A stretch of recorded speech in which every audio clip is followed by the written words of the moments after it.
Coming up on Focal Point, a legend steps down. You've truly helped make my dreams come true. A punch and a counterpunch. It's great economic success. The economy doesn't work for working people. It just doesn't work. Coming up, I'll tell you how effective these medical masks are for protecting against the coronavirus. Focal Point starts right now. Hello and welcome to Focal Point. I'm Katie Barecki. And I'm Morgan Durden. We begin with a sudden and surprising announcement from head football coach Mark Dantonio. Joe Freihofer is live in the newsroom with the details on the coach's retirement and the legacy he leaves behind. Hi, Joe. Yeah, Morgan, it came as a bit of a shock to everyone when Dantonio announced his retirement after 13 seasons with the team.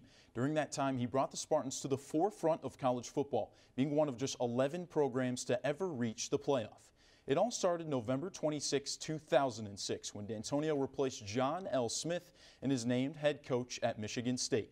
This night in 2010, it was a big one for Dantonio, as I'm sure all you Spartan fans remember that 34-31 victory over Notre Dame with the go-ahead fake field goal touchdown pass from Kirk Cousins. Just hours later, Dantonio suffered a heart attack. Many fans would say his best year was 2013 when they beat Stanford in the Rose Bowl, securing the program's first ever 13-win season. But things weren't always great in the end. In 2016, just a year removed from the playoff and exactly 10 years after he was hired, MSU had its worst year under Dantonio, finishing 3-9 that season. And now Dantonio announces his retirement, stepping down as head coach of the program. Focal Point was on the scene for his emotional press conference. 3:30, word got around. MSU was in for a big change. A 13-year era filled with 3 Big Ten championships, a Rose Bowl, and an appearance in the college football playoff came to an end. Mark Dantonio took to Twitter to break the news with a letter to all Spartan faithful. Just 3 hours after the tweet, he made his way to the Wharton Center to say a few final words and a thank you to the program that shaped his career. Yes. Today marks one of the most difficult decisions that I've ever made here at Michigan State. I think that my legacy, as defined by me, will not be about the wins and losses, although there's a lot of them. It'll be about the relationships I've made with my players. Back in mid-November, after a 6-6 regular season finish, Dantonio's outlook on the future was a little bit different. There's been a lot of success here, a tremendous amount of success here. And that can happen again, and that can happen under my watch. But for him, he said at times the enjoyment was no longer there. The things that come across your desk, the overwhelming responsibility for people day in and day out, just feels sometimes like an avalanche. Someday there will be someone else here talking to you from this podium. That day has come. That very podium stands inside the Breslin. Not long after he left it, fans started piling in for a basketball game. And as Brandon Rothenberg tells us, almost everyone who came to the game already knew the news. The buzz you see inside the Wharton Center coming up next in sports didn't just involve basketball. Because a few hours earlier here, Mark Dantonio announced he was stepping down as head football coach. The things that come across your desk. And even with this bombshell news, there was still a game to be played. In the midst of a difficult schedule, basketball wasn't the only thing fans had on their minds. You couldn't be more happy with the career he had here. If he's happy and he wants to spend time with his family, I think that's all best for him. He's turned the program around, and what he's done here is just, you can't even explain it into words. It's hard to. He's the GOAT. Babs Afolabi, a student from the United Kingdom, has realized how big the sports culture is on campus. So I went to the games and we realized how hyped everyone was. And we were so shocked because we don't have that sports culture in our university. From a fan across the ocean to Al Parker, who graduated Michigan State in 1968. I think it's been the golden age of Michigan State football the last 13 years.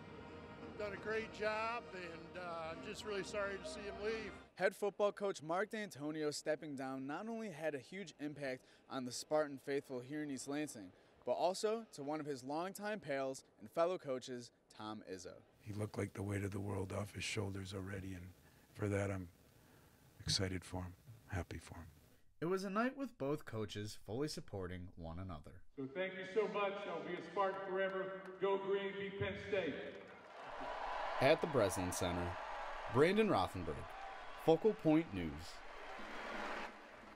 The hunt is now on for MSU football and finding a new head coach. Luke Fickell from Cincinnati emerged as the front runner after going 11-3 this past season with the Bearcats.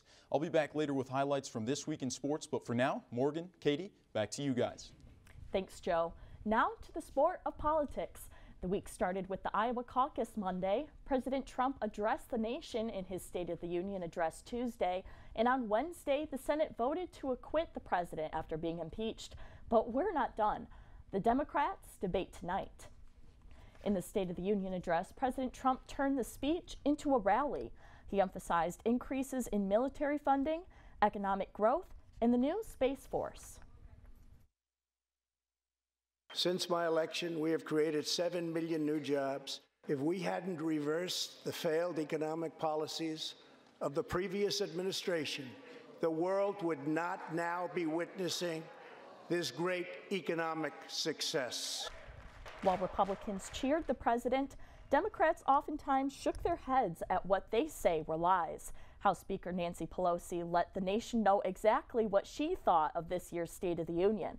She tore up her copy of the address as soon as the speech was over. She said President Trump shredded the truth, so she shredded his speech.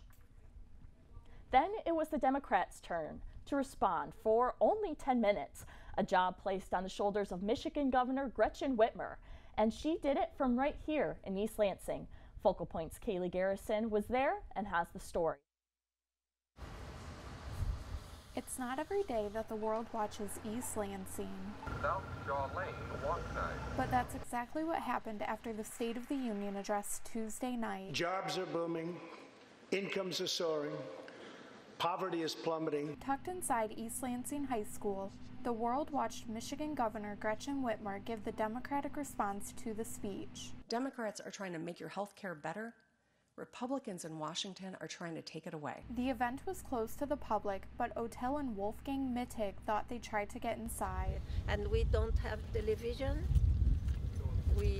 so it's easier to come to hear the speech. State Senator Jeremy Moss did get inside. He was part of the small audience. I think that her message resonates with the people here in the state and really most of this country who feel like that things are not heading in the right direction. The Mittigs feel the same. This is a very big problem, and I think it will become explosive. It continues like this. Just give more money to the rich people and take it, of course, from the other ones. Whitmer was allowed to speak for 10 minutes, but the nationally televised response put East Lansing in the political spotlight. Reporting in East Lansing, Kaylee Garrison, Focal Point News.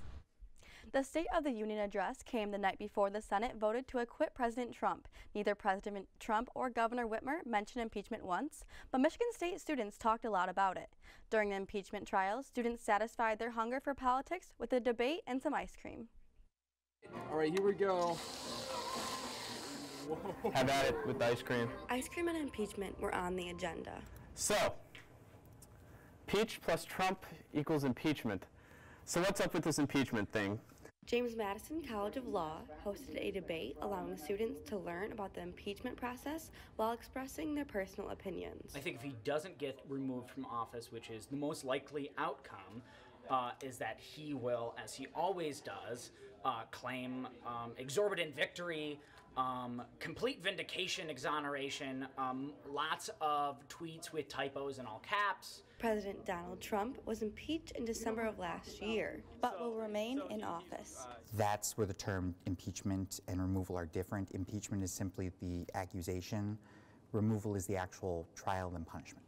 According to the articles of impeachment, the president abused his power by corruptly soliciting the government of Ukraine and directed executive branch agencies to not comply with subpoenas. But controversy follows this conflict. It definitely muddled people's opinions on, A, what would be considered something that you could remove the president on, and then B, what instances should be kept private in the president's life.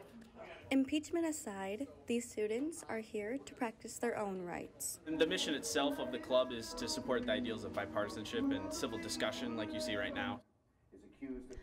The vote on Wednesday ended mostly along party lines, with senators voting 48-52 on abuse of power, the Democrats with the 48, and 47-53 on obstruction, both well short of the two-thirds majority needed to remove a president. Republican Senator Mitt Romney of Utah was the only Republican to vote to convict Trump on abuse of power. Well, there are over 28,000 cases of the coronavirus that have been confirmed worldwide by the World Health Organization. 11 of those cases have spread to the U.S. Alina Judavel is live at Olin Health Center at the Michigan State campus. Alina, should we be worried here at Michigan? We have not had a case confirmed here in Michigan, Katie. Researchers are still making discoveries about the coronavirus. Here's what we know so far and what you can do to protect yourself. Route 31, Brody neighborhood via Grand River Avenue. Kushrai Chungka regularly rides the bus on campus, but lately he's been wearing something new on his way to class. When going into the bus, I will put the mask on. With the coronavirus spreading rapidly, he's not taking any chances. And he's not alone. The demand for masks is so high on campus that the Olin Health Center has run out of them. However, medical experts say that wearing a mask is not the best way to protect yourself. Linda Vale is the Ingham County Health Officer. She recommends covering your cough, washing your hands, and staying home and away from other people if you're sick. 1 meter. This is how far the virus droplets can spread from an infected person's cough or sneeze. In that case, wearing a N95 mask may protect the mouth, but that's not the only way the coronavirus can spread. You can touch surfaces where those droplets may have been, and then even touch your eyes. And so then it's the eyes is where the virus enters the body. Fortunately, the current risk of infection for Michigan residents is very, very, very slim. And researchers are already working on a vaccine. Until then, KA is taking all precautions. The National Institute of Health expects to have a coronavirus vaccine in clinical trials within 3 months. Live at Olin Health, Alina Judavel, Focal Point News. Thanks, Alina. Coming up on Focal Point, it's Black History Month, and we'll show you how Lansing locals are bringing more attention to it. And later, what was your favorite Super Bowl commercial? We follow professionals that study those ads. Stay tuned. We've got all that and more coming up. Michigan State said we will be the stake in the ground for public health in Flint. We want to create a viable public health model for other cities like Flint, where most importantly, the community has ownership of the outcome. We have multiple programs. We have the Flint Center for Health Equity Solutions. We have the Flint Lead Exposure Registry and the Strengthening Flint Families Initiative. Our work happens out there in the community with our partners. Michigan residents were gifted a brief moment of spring on Sunday as temperatures nearly touched 50 degrees. But it doesn't look like they're sticking around. As you can take a look outside to our live shot, you can see it snowed last night. Kaylee Garrison joins us now with the latest forecast. Yeah, guys, isn't it just typical for Michigan to tease us like this? It felt like spring last week, and now it's definitely winter. Let's take a look at our U.S. forecast. If you see out in California, in the mid-50s, really sunny, but when we take a look at Detroit, only 29 degrees. Now, the real question is what's going on in Mississippi and Alabama right now? About a dozen tornadoes have touched down in the last night. Then here's our Michigan forecast. Little chilly up in the north, and down below we've got mid-30s in Detroit and Jackson. And here's a look at your 7-day forecast. We might actually see some sun this week. It's around 28 degrees right now and cloudy. There's a chance of snow after 2 p.m. with wind gusts as high as 24 degrees. Make sure to bundle up tonight because temperatures will drop to 15 degrees with a chance of snow around 2 a.m. Mid-30s the rest of the week with snow showers on Sunday, Wednesday, and Thursday. And we will round out the week with a high of 28 degrees. It's a little chilly, isn't it? Yeah, I can't believe snow again. Yeah, I don't need any more snow in my life. Thank you, Kaylee. Well, we're just a week into February, and Michigan State administration is already looking at the fall calendar. And MSU President Samuel Stanley is taking action after a racially insensitive display shows up at the Wharton Center gift shop. Plus, the MSU community remembers a former president who died this week. Michaela Temple joins us in the Spartan newsroom with more in our campus report. Michaela? Thanks, Katie. Former MSU President John DiBiagio died on February 1st. The university announced his death yesterday. DiBiagio served as president from 1985 to 1992 and is remembered for overseeing the construction of the Breslin Center, championing the study abroad program, and his commitment to diversity and inclusion. DiBiagio was 87 years old. Officials at the Wharton Center are apologizing for a gift shop display featuring figurines of prominent African Americans hanging from a tree by a white piece of thread. The Wharton Center removed the display, which was supposed to celebrate Black History Month. They issued an apology stating, "A display of products in our gift shop intended to highlight important historical figures was arranged in a fashion that caused an unintended outcome. Wharton Center staff and volunteers will take part in racial bias training in order to improve our understanding. We commit to doing better." In another statement released Thursday, MSU President Samuel Stanley said the display was unacceptable and the Wharton Center will undergo management and staff restructuring.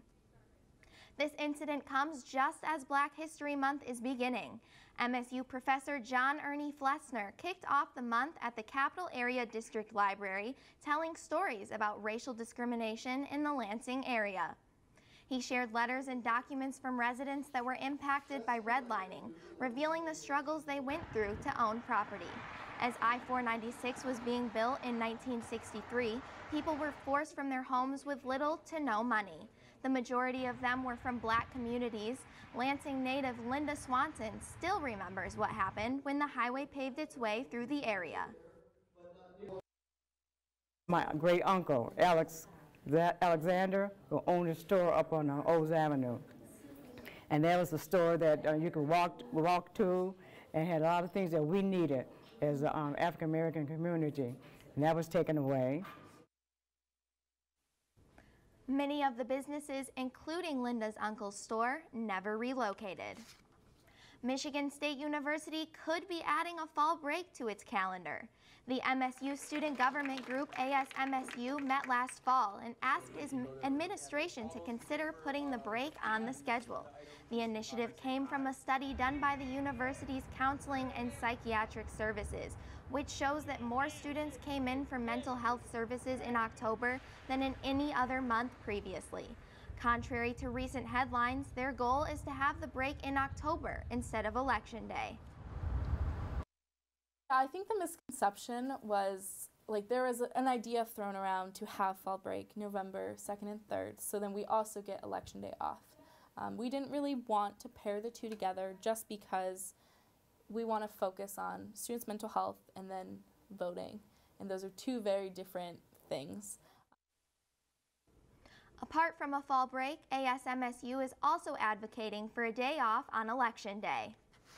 The Super Bowl is now over, and we know that the Kansas City Chiefs are the new champs. Watching the last football game of the season can be exciting, but for the advertising and PR department here at MSU, the real action happens during the commercial breaks. The department hosted their annual ad viewing party during the biggest game of the year. Professors and graduate students watched each commercial and used eye clickers to vote on their favorites. Their votes were tallied up throughout the night.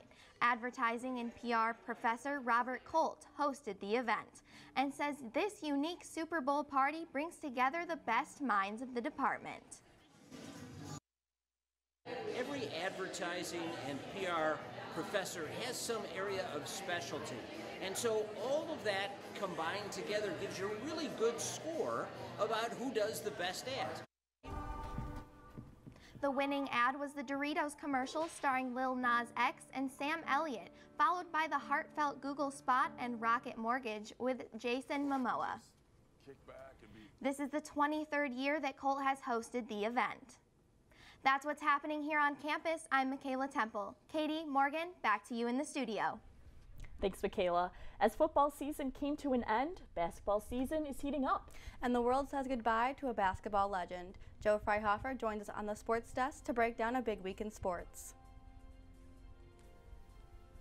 Yeah, that's right, Morgan. Men's hoops were back in action at the Breslin against Penn State on Tuesday, and students on campus honor Kobe Bryant. All that and more when we come back.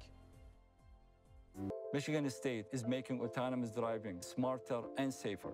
We are mimicking the brain of the human driver. This is going to be a game changer in every aspect of our daily lives. Our vision is to enable autonomous driving to achieve a human level of perception and intelligence. It's not just about transport, it's about how we live. And can we improve our cities because this new transportation is available to us? Welcome back to Focal Point. I'm Joe Freihofer. After falling to Wisconsin and Madison by just 1 point last time out, Tom Izzo and company hit the hardwood against the Nittany Lions Tuesday night. Dantonio and Izzo were chatting it up before the tip. Izzo will, of course, miss watching his friend patrol the sidelines of Spartan Stadium.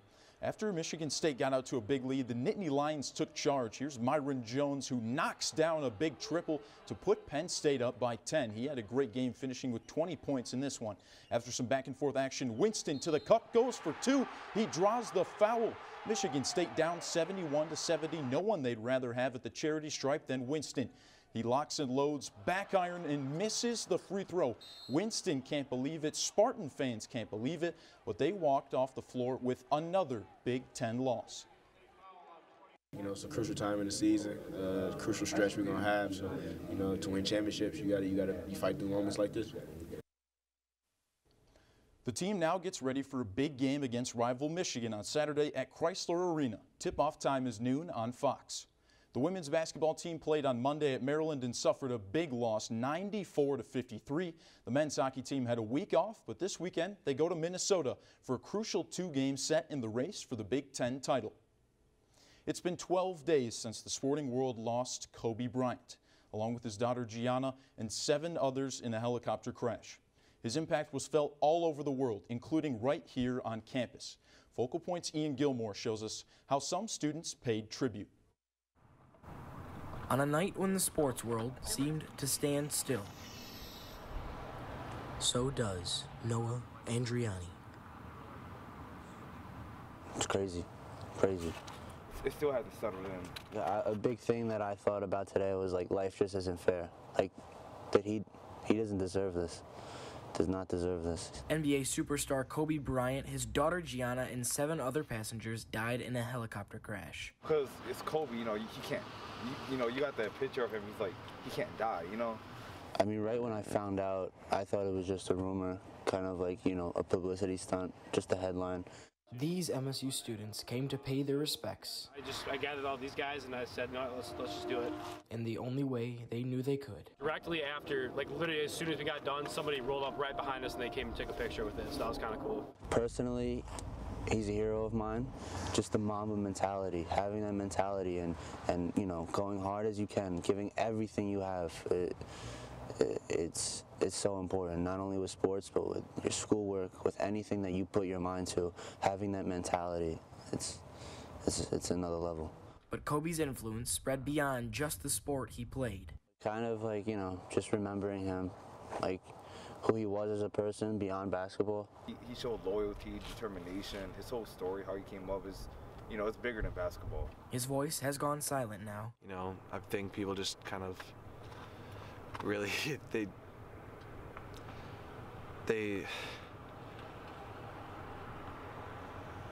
they realize that, you know, you can only appreciate something so much until it's gone. But his legacy will be carried on by his fans all over the world. Steadfast, inspirational, magnificent, loyalty, hard worker. Kobe Bryant, when you have nothing left, you still give more. In East Lansing, I'm Ian Gilmore, Focal Point News. Kobe has been honored with 24 seconds of silence at athletic venues around the world, including at the Breslin Center at both men's and women's basketball games. That's what's happening in sports this week. I'm Joe Freihofer. Thanks, Joe. The Oscars are on Sunday, but there are new films headed to the big and small screens this weekend. Let's head over to Brandon Rothenberg for what's going on in entertainment. Brandon?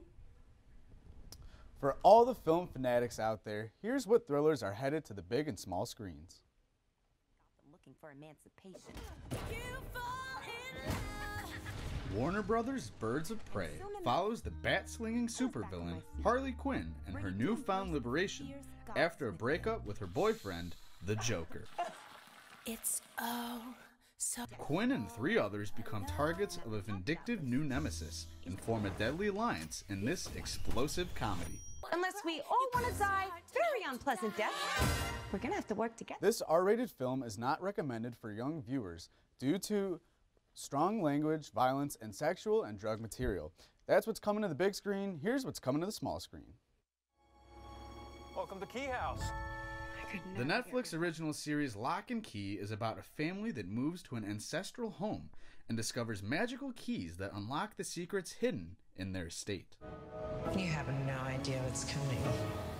Unfortunately, the Locke family finds themselves face to face with an evil force who will go to any length to steal the keys. Can good prevail over evil? Streaming for Season 1 is available starting today. Is rated PG-13 and may not be suitable for younger viewers. And who will take home Oscar for Best Picture?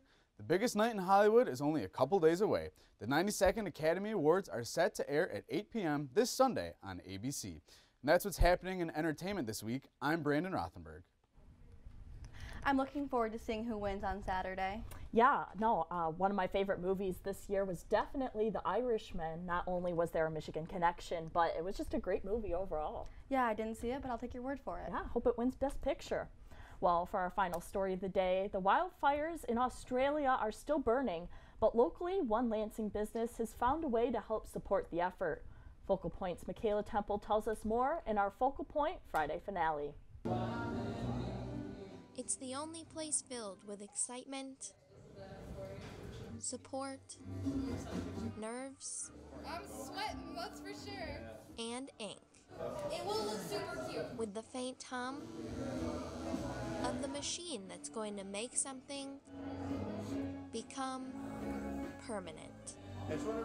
But this ink is going to a good cause. So basically we're doing the Wildlife Warriors tattoo fundraiser. It's estimated that over 1 billion animals have died because of the fires. The footage of them running across during the fire is...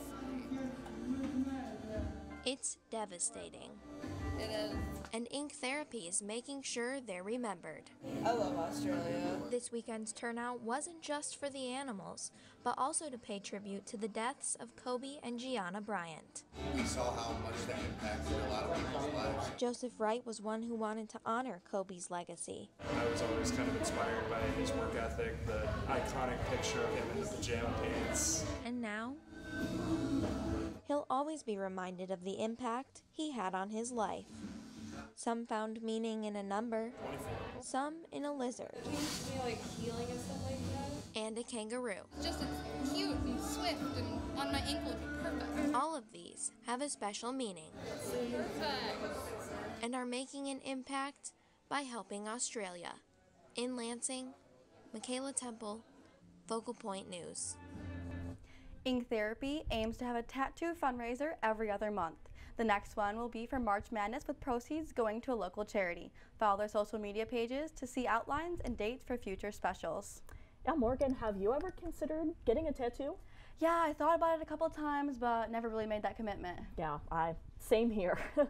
That's all we have for this week's edition of Focal Point. I'm Katie Brecki. And I'm Morgan Durden. Be sure to follow us on Facebook, Twitter, and Instagram. We leave you with the sounds of the MSU Wind Symphony.